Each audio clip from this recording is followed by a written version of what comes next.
us to our long story made longer. I wanted to just quickly go through some things that I think are of note as of now, and we can talk about predictions and some things that we are thinking we are going to see in 3.2. So 3.2 is the resolution to illuminate the shadows. In this quest, it is very clear to me that we are going to venture into the dark side.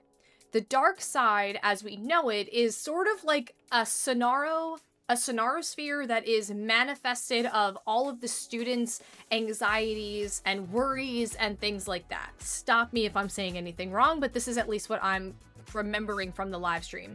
And at the same time, there's like a student fair. So one of the big things they say right in the beginning of the trailer is the Psychological Threshold Alternative Therapy Society. So, and then they go on to like name, I think, another couple of clubs that are participating in this festival. So I think it's a festival of like different clubs kind of like showcasing their work that they're doing and so forth. But I think naming this one very loud and proud in the very beginning of the trailer is kind of important because we are talking about like mental health in this chapter. I think we are going to be talking about mental health, especially that our scenarosphere is that manifestation of the students' worries. And now that we just watched Sikirika's character showcase, her resonator showcase, it's very clear to me that the themes there are that like self-doubt and, you know, trying to achieve, you know, good marks in school and show up. And now this extra added pressure on her with being the Helix 6, you know, I can very clearly see why she is going to be a key player in the next chapter to come. In the trailer, we can see Rover and Sikirika sort of chasing a white rabbit. And this is very, very important to me because I'm telling you right now, I do believe that this white rabbit, this is maybe a little out there, but this was my first impression. I think this white rabbit is this girl, Dahlia. What's her name? Not Dahlia. Denia? Yeah. I think it's her. Or she is the Fraxidus member that is helping to create this scenarosphere. But I don't think she's good at all. I think she's big bad. And I was trying to look up earlier because when we were watching the live stream, it was like the day after we had finished the Luke quest, where Luke took the time to articulate and talk about all these different Fraxidus members that we know of so far. This is where I go, this might be a reach. But he mentions Hydra, and I'm telling you, this could be very disconnected and not real. This is like where I'm reaching and as far as what I think is going to happen, but I get big water vibes from this character. Maybe it's because of all the blue markings, but this is not just blue. This is a glowing blue, and these details of her hair, you know, and maybe it's her very clear affinity to the well-known character in Genshin Impact, Kokomi, who is a Hydro character. But I could see a crazy world where this is Fraxidus member Hydra, who is obviously, along with many other Fraxidus members, the architect in particular, infiltrating Lahairoi for various reasons, which I'm sure are going to be, you know, talked about and come to light later on. But I do think that she is definitely a Fraxidus member, and we know that the Fraxidus through the Grand Architect can shapeshift. The Grand Architect can change into other people, so what's to say that she doesn't have some kind of power that can create her into this rabbit? But we know Hiyuki and Denia are coming up in the story very soon. Yeah, I think she's going to be a big part of the first phase, and I think that Hiyuki is going to be a big part of phase 2. Sabine, no, seriously, it's very Alice in Wonderland vibes. Like, it's very clear from the trailer that Sigrika's following the bunny, and then we're following the Sigrika, and then there's another shot where we're following the bunny. So I can see a world where there's several bunnies all leading us kind of like deeper into the scenarosphere to trap us there, to maybe do something outside. Like, you know, when we talk about anxiety and mental health and stuff, like sometimes it's very hard to get out of that loop.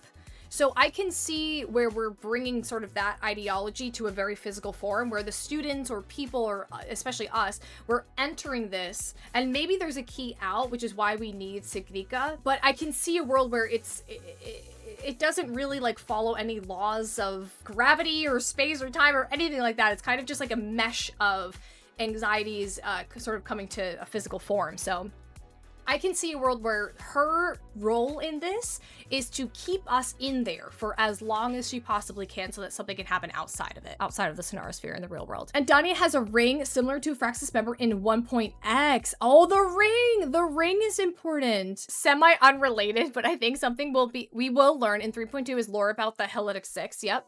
And we understand the stress Sigrid is put under, which in turn will give us royal lore. Yes, I agree. So another thing that I was thinking about this and why Sigiriga will be so important is because I do believe that, and I said this last patch, but the Roya have to come sort of into the fray in some capacity. Like we went to the Royan tribe in 3.0 with Mornier, like we went back there, we did something, I don't even fully remember what we did, but they have to come back into the fray. And I said this at 3.1, I think the Roya are going to be very important and integral to us rescuing Imyths and rescuing her other frequencies, you know, worlds away. So definitely I think this is the first step in us getting the Roya involved in the greater story. And to your point, teens, which is totally related, I think we are going to learn more about the Roya. So I think the Roya in some capacity through Sigiriga are going to help us solve this problem, this Sonarosphere dark side problem, and then we will all be interconnected so that hopefully very soon we can save our daughter Imyth. The after story in 3.2 is called Rabbit Reflected in Shadow, so we'll definitely find more about it then. Because of that, I'm kind of thinking it could be tied to Lucia in some way, actually. Yo, but Ellipse, I want to go back to what you were saying because that is definitely another thing that I wanted to talk about. Because definitely Hiyuki is going to get involved. I think Hiyuki was going to get involved in the after story, but I could be wrong. I could be wrong. Maybe she's going to come into the fray earlier because what I think is interesting about the trailer, I'm paying attention to what they're saying, the actual characters are saying down here, right? So when she comes on the screen, they start to say, I thought you were running this thing. I thought you were kind of like orchestrating the Sonarosphere, but now I see you're just another victim. So I'm curious to know. Obviously, we know that Ashinohara is where Chisa is from and is like primarily kind of wiped out by the Dark Tide or the Threnody and so forth, you know, what have you. With that being said, I could also see a world where she is in this Sonarosphere for whatever reason, or maybe she is a lone warrior from Ashinohara that travels around into different Sonarospheres to save people or something like that. But I think she's in the Sonarosphere, which I did not think when I first saw this, but after watching it again with this specific line saying, I now see you're just another victim, I think she has dealt with this before and is maybe on like a lone warrior kind of mission to help people kind of like in the shadows in a little way of like, you know, being in the shadow, coming in when she needs to help and then leaving. But definitely there is history between her and Lucia, which I thought, my guess was we were going to learn about in 3.2 phase 2. But I could see her coming into the fray in phase 1. Like maybe she comes into the fray in phase 1 and it is integral also to helping us get out of the Sonarosphere. But then in phase 2, we get to actually learn a little bit more about her and her relationship with Lucia and the backstory behind her. And it's not confirmed she's from Ashinohara, but we know Ashinohara to be, you know, like a Japanese influenced, I don't know, society, is that the right word, or area, region, if you will. And obviously this is clearly, I would think, a Japanese samurai wears and like the katana and everything like that, the way her hair is, you know, so that's what I'm thinking with this. Let's see this. Okay, amidst the festival atmosphere of Star Search Academy's new solar celebration, the President Lucia detects a mysterious frequency appearing from the Academy's dark side, one that does not belong to the Academy. You suspect it may be the reward once mentioned by the Grand Architect of the Fraxidus. Determined to uncover the truth behind this anomaly, you venture into the dark side along with Sikrika, a student you encountered there. Okay, segue after story. Rabbit Reflected in Shades. After the new solar celebration comes to an end, Lucia sends you a Waves line message saying that the root of the dark side anomaly remains unresolved and the Academy is still uncertain of the Fraxidus' reason for tempering with the dark side.